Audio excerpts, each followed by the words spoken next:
Hello అందరికీ, last వీడియోలో చెప్పాను కదా, మేము ఒక బీరువాని సెలెక్ట్ చేసుకొని అక్కడే ఒక ఆటో మాట్లాడుకున్నాం. ఏంటి ఒక వస్తువుకే అంత ఆటో మాట్లాడుకున్నారు అనుకుంటున్నారా? దాంతోపాటు మేము డబుల్ కట్ మీదకి పరుపు కూడా తీసుకుందాం అనుకున్నాం. కానీ మేము చేయించుకున్న డబుల్ కట్ సైజుకి రెడీమేడ్గా పరుపు లేకపోవడం వల్ల మాకు కావాల్సిన సైజులో ఆర్డర్ ఇచ్చి వచ్చాం. అండ్ డబుల్ కట్ని కూడా మేము రెడీమేడ్గా కొనలేదు. మా బావగారు అంటే మా అక్క వాళ్ళ హస్బెండ్ కార్పెంటర్, మా బావతో చేయించుకున్నాం. వాళ్ళు హైదరాబాద్లో ఉంటారు. అక్కడ నుండి నవత ట్రాన్స్పోర్ట్లో వేస్తే అక్కడికి తీసుకోవడానికి వచ్చాం. ఇక్కడే ఒక ట్విస్ట్ ఉంది.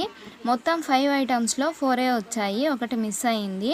వాళ్ళు ఏమీ కాదు, 1 or 2 డేస్లో వచ్చేస్తుంది, మేము ఎంక్వైరీ చేస్తామన్నారు.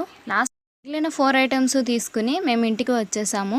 ఈ వీడియో మీకు నచ్చిందా? అయితే లైక్ చేయండి, షేర్ చేయండి, సబ్స్క్రైబ్ చేయడం మాత్రం మర్చిపోకండి.